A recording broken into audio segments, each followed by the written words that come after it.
नमस्कार दोस्तों। आज जो है टेस्ट सीरीज का जो सिविल सर्विसेज एग्जाम से रिलेटेड जो टेस्ट सीरीज है उसका सेकंड सीरीज हम लेकर के आए हैं। पहली सीरीज जो हमारी आई थी उसको आप लोगों ने बड़ा ही प्यार दिया है, स्नेह दिया है और उसी कड़ी में हम अब अगली सीरीज लेकर के आए हैं। आशा है आप लोगों को ये सीरीज भी अच्छी लगेगी और आप लोग उसी तरह से इसको भी स्नेह देंगे जिससे कि हम लोग और बेहतर सीरीज आप लोगों के लिए बना करके लाते रहें। तो चलिए बिना देर किए हुए हम चलते हैं पहले प्रश्न पर। पहला प्रश्न है कि निम्नलिखित कथनों पर विचार करें। सूफियों के अनुसार ईश्वर के प्रेम का अर्थ मानवता से प्रेम है। और नंबर 2, शेख इस्माइल का संबंध लाहौर से था। ठीक, अब इसमें देखिए ऑप्शन ए 1 सही है, ऑप्शन बी 2 सही है, ऑप्शन सी 1 और 2 दोनों सही है और ऑप्शन डी ना ही 1 सही है और ना ही 2 सही है। ठीक, तो देखिए जो शेख इस्माइल है इसका संबंध लाहौर से है, ये सबको पता है। और सूफियों का मूल उद्देश्य ही था ईश्वर के प्रति प्रेम, मानवता के प्रति प्रेम, यानी प्रेम और सौहार्द पर ही सूफी धर्म जो है टिका हुआ है। अब एक चीज यहां और समझ लीजिए कि चूंकि इस्लाम जो है जब अपने चरम पर था तो ये बड़े पैमाने पर इसमें कत्लेआम हुआ, नरसंहार हुआ। तो इससे क्या हुआ कि लोगों के प्रति जो गैर इस्लामिक थे उनके प्रति इस धर्म में एक तरह से कहिए कि नफरत आई। अब उस धर्म के नफरत को कैसे तोड़ा जाए, उसको कैसे प्रेम में स्थापित किया जाए, इस चीज को करने का जो बीड़ा उठाया वो सूफी संतों ने उठाया। और सूफी संतों ने इस्लाम के उदारवादी स्वरूप को लोगों के बीच में ले गया। जो लोगों के अंदर एक भ्रम था कि ये धर्म जो है केवल जो है बल के बल द्वारा स्थापित किया गया है, इस अवधारणा को सूफियों ने तोड़ा। इस प्रकार से सूफियों का जो मूल उद्देश्य था वह क्या था कि ईश्वर के प्रति प्रेम, मानवता से प्रेम, इस विचार को लेकर के ये लोग आगे चले। तो इस प्रकार से ये आपका जो सही आंसर है वह सही हो जाएगा सी, यानी 1 और 2 दोनों सही है। हम चलते हैं अगले प्रश्न पर। अगला प्रश्न हमारा ये है कि नल दियरा दिव्य प्रबंधन का संकलन नाथ मुनि द्वारा किया गया। ठीक, और दूसरा है अलवार शैव भक्त तथा नयवार विष्णु भक्त थे। अब ये देखिए जो नल दियरा दिव्य प्रबंधन है इसका संकलन किसके द्वारा किया गया? नाथ मुनि द्वारा किया गया, ये बिल्कुल सही है। लेकिन अलवार शैव भक्त नहीं थे। ये जो अलवार थे ये शैव भक्त नहीं थे, अलवार क्या थे? ये वैष्णवी थे। और जो नयनार थे ये क्या थे? ये शैव भक्त थे। तो ये क्या किया है कि बदल दिया गया है जिससे आप कंफ्यूज हो। तो इसके अनुसार ये आपका 1 सही हो जाएगा, 2 क्या है? गलत है, यानी ऑप्शन ए सही है। ठीक, हम चलते हैं अगले प्रश्न पर। अगला प्रश्न है कि अमोघ वर्ष द्वारा रचित कविराज मार्ग तमिल भाषा की पहली काव्य कृति है। ठीक, और दूसरा है कि जीन सेन ने आदि पुराण लिखा। अब इसमें क्या है कि 1 सही है, 2 सही है, 1 2 दोनों सही है, न तो 1 सही है न तो 2 सही है। अब देखिए अमोघ वर्ष जो है ये क्या है कि कविराज मार्ग लिखा है, लेकिन ये तमिल में नहीं है, ये किसमें है? कन्नड़ में है। ये कन्नड़ भाषा में लिखी गई है। और जीन सेन आदि पुराण लिखे हैं। तो इस तरह से ये पहला आपका क्या हो जाएगा? गलत हो जाएगा और दूसरा सही हो जाएगा। ठीक, हम चलते हैं अगले प्रश्न पर। हमारा अगला प्रश्न है पुलकेशिन द्वितीय के भाई विष्णुवर्धन कल्याणी के पश्चिमी चालुक्य साम्राज्य के संस्थापक थे। ठीक, अब दूसरा है कि पुलकेशिन द्वितीय के दरबारी कवि रवि कीर्ति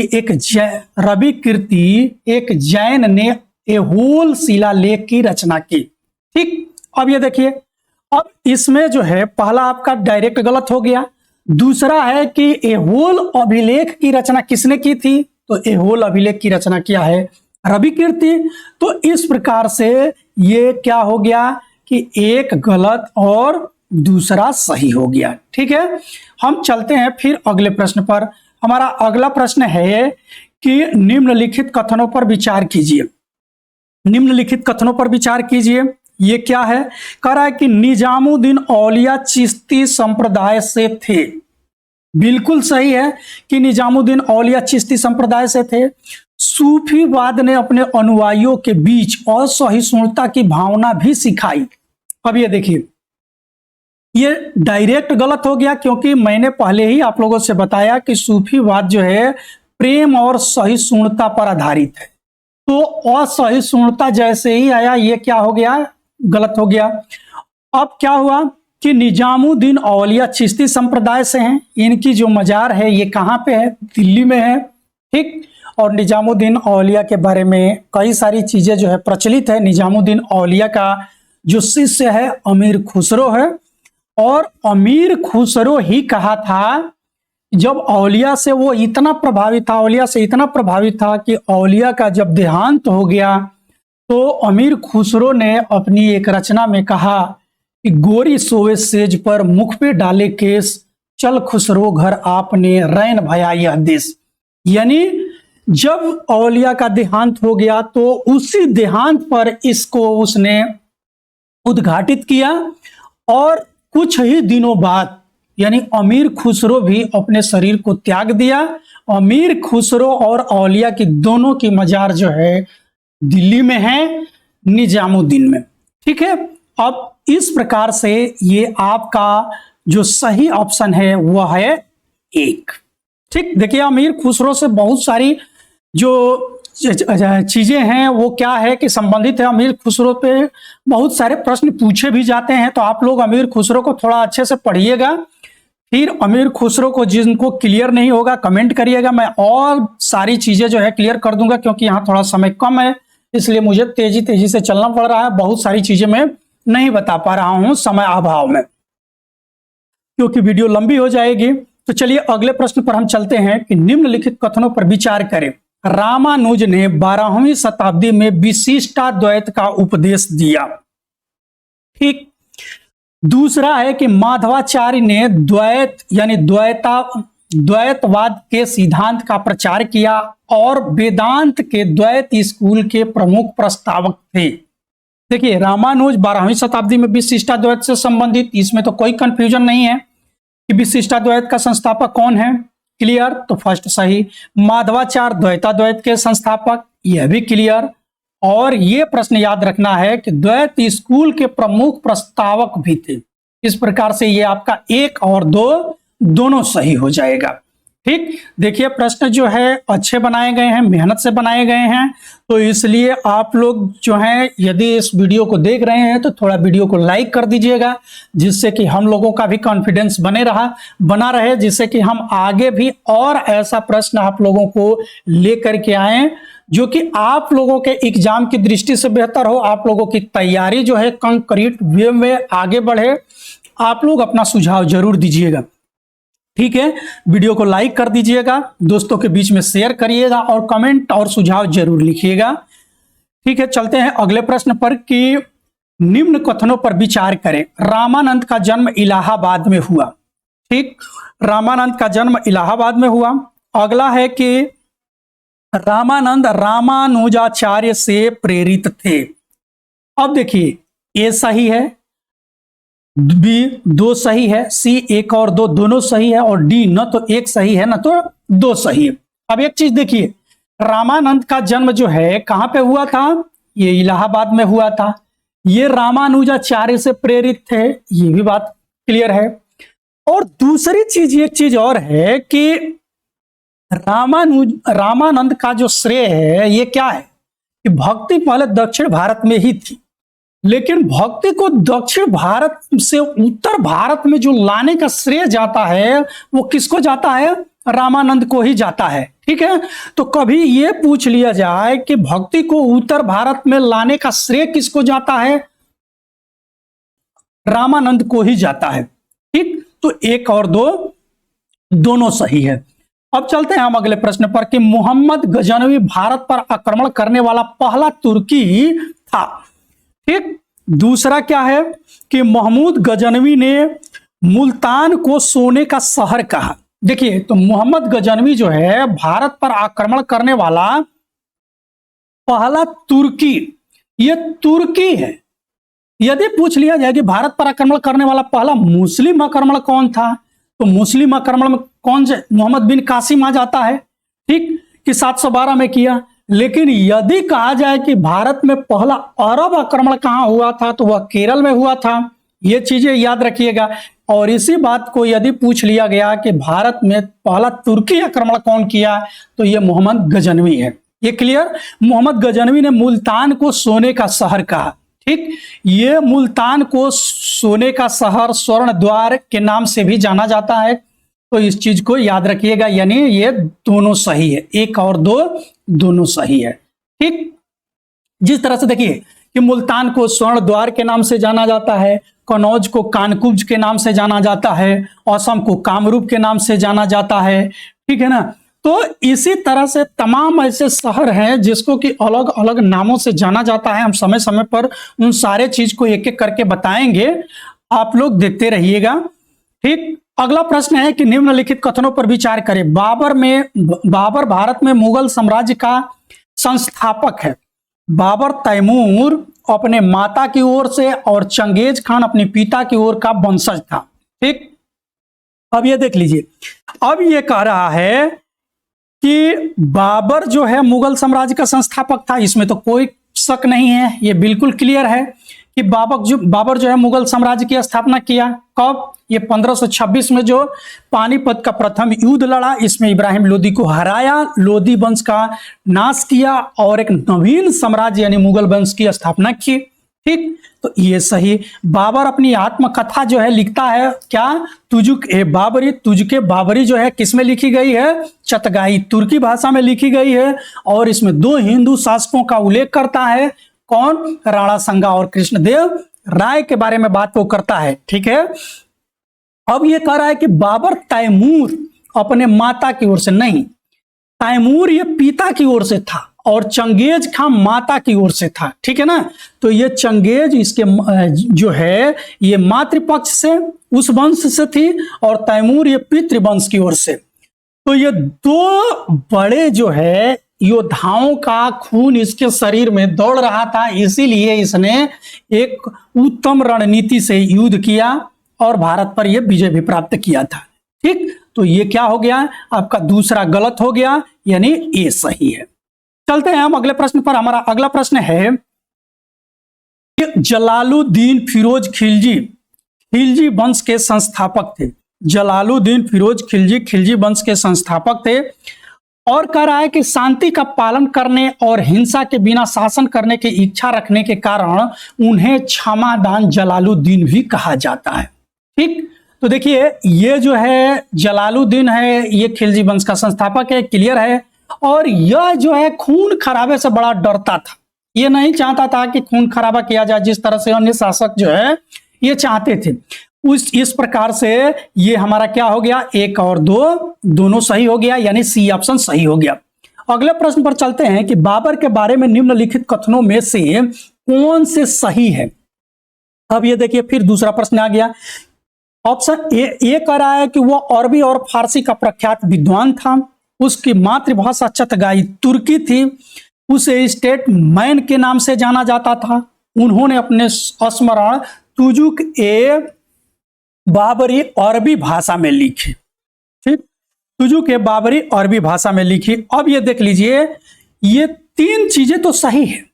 उसे स्टेटमेंट के नाम से जाना गया, उसकी मातृभाषा चतगाई तुर्की थी, लेकिन मैंने पहले ही बोला कि देखिए जो उसने अपनी जो आत्मकथा तुजुक-ए बाबरी है वो अरबी भाषा में नहीं है, वो किसमें है? वो है चतगाई तुर्की में है।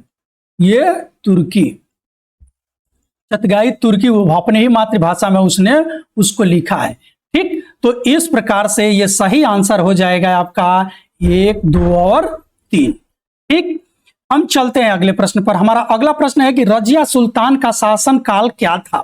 ऑप्शन ए 1236 से 1240, ऑप्शन बी 1235 से 1245, ऑप्शन सी 1248 से 1242, ऑप्शन डी 1230 से 1235। ठीक, तो देखिए जो रजिया का शासन है ये है ए, यानी 1236 में जो है इल्तुतमिश मरता है, तो 1236 से 1240 जो है ये रजिया का शासन काल है। चलते हैं अगले प्रश्न पर। अगला प्रश्न है कि निम्नलिखित कथनों पर विचार कीजिए। मुस्लिम लेखकों में ने ऐबक को लाख बख्श कहा था, ठीक। दूसरा, कुतुबुद्दीन ऐबक का शीर्षक सुल्तान था और उसने दिल्ली को अपनी राजधानी बनाया। अब देखिए कुतुबुद्दीन ऐबक को लाख बख्श क्यों कहा जाता था? क्योंकि यह लोगों को खूब दान देता था, ये दान देता था, इसलिए लाख बख्श कहा गया। इसको कहा गया कुरान खुआ, कुरान खुआ। कुरान खुआ क्यों कहा गया? क्योंकि यह कुरान की आयतें रट गया था। इसको कहा गया चंद्रमुखी। क्या कहा गया? चंद्रमुखी। चंद्रमुखी क्यों कहा गया? यह इतना सुंदर था कि ये जब चांदनी रात में ऊपर की तरफ देख करके और चांद को देख करके और ये इठलाता था तो इसकी सुंदरता निखर करके आती थी, तो इसलिए इसके भाई जो हैं चंद्रमुखी के नाम से भी जानते थे। तो देख लीजिए इसके कई नाम आ गए। ये इसको लाख बख्श कहा गया, इसको क्या कहा गया? कुरान खुआ कहा गया, इसको चंद्रमुखी कहा गया। लेकिन ये जो है सुल्तान की पदवी कभी नहीं धारण किया था, ठीक है ना। ये सुल्तान की पदवी जो है नहीं धारण किया, ये अपने को अमीर ही कहा करता था, ये सुल्तान नहीं कहा। तो इसलिए क्या हुआ आकि एक जो है सही है लेकिन दूसरा क्या है? गलत है, यानी इसमें केवल एक सही है, ठीक। अब चलते हैं हम अगले प्रश्न पर। अगला प्रश्न है कि तुर्कान-ए-चहलकानी का गठन किस शासक ने किया? तुर्कान-ए-चहलकानी का गठन किस शासक ने किया? Option A Balban, option B Qutbuddin Aibak, option C Razia Sultan और ऑप्शन डी इल्तुतमिश। तो तुर्कान-ए-चहलकानी का जो है गठन किया था इल्तुतमिश, ठीक है। हम चलते हैं अगले प्रश्न पर। किस सिख गुरु ने सती एवं पर्दा प्रथा के खिलाफ संघर्ष किया? Option A Nanak Dev, option B Amardas, option C Harkishan, option D Guru Tegh बहादुर। तो देखिए ये जो हैं ये कौन हैं? ये हैं अमरदास, यानी सती प्रथा और पर्दा प्रथा के खिलाफ जो है संघर्ष करने वाले हैं गुरु अमरदास, याद रखिएगा। चलते हैं अगले प्रश्न पर कि नैतिक मूल्यों तथा सार्वजनिक नैतिकता कानून व्यवस्था को निगरानी करने वाला अधिकारी को क्या कहते थे? देखिए मुगल काल में लोगों का नैतिक आचरण, यानी कौन दारू पी रहा है, कौन शराब पी रहा है, कौन व्यभिचार कर रहा है, या कौन जो है सत्ता के खिलाफ कोई ऐसा षड्यंत्र रच रहा है, ये तमाम लोगों के नैतिक आचरण को क्या करने के लिए, निगरानी रखने के लिए एक अधिकारी की नियुक्ति की गई थी जिसे कहा गया मुहतसिब। क्या कहा गया? मुहतसिब। और इस मुहतसिब की नियुक्ति कौन किया? तो कौन किया? ये किया है औरंगजेब, ठीक है ना, औरंगजेब, इसको याद रखिएगा। हम चलते हैं अगले प्रश्न पर कि सल्तनत काल में करोह किसे कहते थे? सल्तनत काल में करोह किसे कहते थे? ऑप्शन ए भूमि की माप, ऑप्शन बी आवासीय किला, ऑप्शन सी कसाई खाने पर कर और उपर्युक्त में से कोई नहीं। तो देखिए करोह जो है ये भूमि की माप को कहते थे। सल्तनत काल में करोह जो है किसको कहते थे? ये भूमि की माप को कहते थे, ठीक। हम चलते हैं अगले प्रश्न पर। हमारा अगला प्रश्न यह है कि सूफी संतों के कालक्रम को व्यवस्थित कीजिए, यानी कौन सा सूफी संत पहले है, कौन सा सूफी संत बाद में है, इसको व्यवस्थित करना है। ए नासरुद्दीन चिराग दिहलवी, और 2 शेख निजामुद्दीन औलिया, 3 बाबा फरीद और 4 निजामुद्दीन औलिया। तो देखिए इसमें जो सही ऑप्शन है वह है बी। क्या है? बी, यानी 2, 3, 4 और 1, ठीक है। आप लोग मिला लीजिएगा। हम चलते हैं अगले प्रश्न पर। अगला प्रश्न है कि जमात खाना मस्जिद का निर्माण किसने करवाया? जमात खाना मस्जिद का निर्माण किसने करवाया? Option A Qutubuddin Aibak, option B Firoz Tughlaq, option C Alauddin Khilji, option D Akbar. तो देखिए जो ये जमात खाना मस्जिद है, इसका निर्माण करवाया था किसने? ये कराया था अलाउद्दीन खिलजी ने। कौन कराया था? अलाउद्दीन खिलजी, ये याद रखिएगा। अगला प्रश्न है कि कुतुब मीनार की 5वीं मंजिल का निर्माण किसने करवाया? Option A Firoz Shah Tughlaq, option B Akbar, option C Babur, option D Qutubuddin Aibak. तो देखिए, ये जो है कुतुब मीनार की जो कहानी है कि कुतुब मीनार को बनवाया किसने था? तो कुतुबुद्दीन ऐबक। किसके? सूफी संत बख्तियार काकी, कुतुबुद्दीन बख्तियार काकी के स्मृति में जो है ये कुतुब मीनार को उसने बनवाया था। अब ये है दिल्ली में है, दिल्ली में है और ये मेहरौली के प्रांगण में है। अब हुआ क्या था कि जब इल्तुतमिश बनवाया तो कुतुबुद्दीन ऐबक बनवाया तो ये क्या था कि एक मंजिला इसका अधूरा रह गया था, यानी ये 4 मंजिले का था, एक मंजिल अधूरा रह गया। जब इल्तुतमिश आया कुतुबुद्दीन ऐबक के बाद, क्योंकि उसका देहांत हो गया, तो इल्तुतमिश उसको पूरा करवाया, यानी 4 मंजिला करवा दिया। ठीक, लेकिन हुआ क्या कि बाद में इस पे बिजली गिर गई कुतुब मीनार पे, और इसके जो हैं एक जो मीनार थी वो क्षतिग्रस्त हो गई। ठीक, अब आता है कौन? फिरोज शाह तुगलक। जब फिरोज शाह तुगलक आया तो इसने क्या किया कि उसको मरम्मत करवाया। अब मरम्मत ही नहीं करा, एक मंजिल और बढ़ा दिया, यानी 4 से उसको किस में कन्वर्ट कर दिया? 5 मंजिल में कन्वर्ट कर दिया, यानी 5 मंजिल बना दिया। ठीक, तो इसमें सही आंसर हो जाएगा हमारा फिरोज शाह तुगलक। दारा सिकोह किस सिलसिले से संबंधित था? यानी सूफी संत के किस सिलसिले से दारा सिकोह संबंधित था? ये ऑप्शन है कादरी सिलसिला, ऑप्शन बी चिश्ती सिलसिला, ऑप्शन सी सोहरावर्दी सिलसिला, ऑप्शन डी उपरोक्त में से कोई नहीं। तो देखिए, जो दारा सिकोह था ये कादरी सिलसिले से संबंधित है। ठीक है, हम चलते हैं अगले प्रश्न पर। हमारा अगला प्रश्न है कि मार्को पोलो कहां का था? ऑप्शन ए इटली का, option B France, option C Morocco, option D Portugal. तो मार्को पोलो कहां का निवासी था? मार्को पोलो जो है इटली का निवासी था, ये आप लोग याद रखिएगा। अगला प्रश्न है कि पीटर मुंडी, फिर उसी तरह से अगला प्रश्न आ गया कि पीटर मुंडी कहां का था? Option A France, option B Italy, option C Germany, option D Morocco. ठीक, तो पीटर मुंडी था इटली का निवासी था। ठीक, पीटर मुंडी कहां का निवासी था? इटली का निवासी था। हम चलते हैं अगले प्रश्न पर कि सैयद वंश के संस्थापक का क्या नाम था? तो सैयद वंश के संस्थापक का नाम था खिज्र खां। सैयद वंश के संस्थापक का नाम था खिज्र खां। नायब ममलिकात विभाग की स्थापना किसने की थी? तो नायब ए ममलिकात विभाग की स्थापना किसने की थी? Option A Balban, option B Mohammad Tughlaq, option C Firoz Tughlaq, option D Bahram Shah. तो देखिए, इसमें जो सही ऑप्शन है ये है बहराम शाह। कौन सा है? बहराम शाह। अब चलते हैं हम अगले प्रश्न पर। अगला प्रश्न है कि अदीना मस्जिद का निर्माण किसने कराया? अदीना मस्जिद का निर्माण किसने कराया? Option A Sikandar Shah, option B Jaun Shah, option C Firoz Tughlaq, option D Alauddin Khilji. तो अदीना मस्जिद का निर्माण किया था सिकंदर शाह। किसने किया था? सिकंदर शाह। ठीक है, तो इस प्रकार से ये 25 क्वेश्चन कंप्लीट हुए। हम फिर जो है अगले वीडियो में 25-25 का सीरीज ला रहे हैं, जैसे कि बड़ी वीडियो ना हो, आप लोग बोर ना हो। तो हम यहीं पे ये वीडियो समाप्त करते हैं, फिर अगले वीडियो में आप जो है अगले प्रश्न को देखिएगा। धन्यवाद।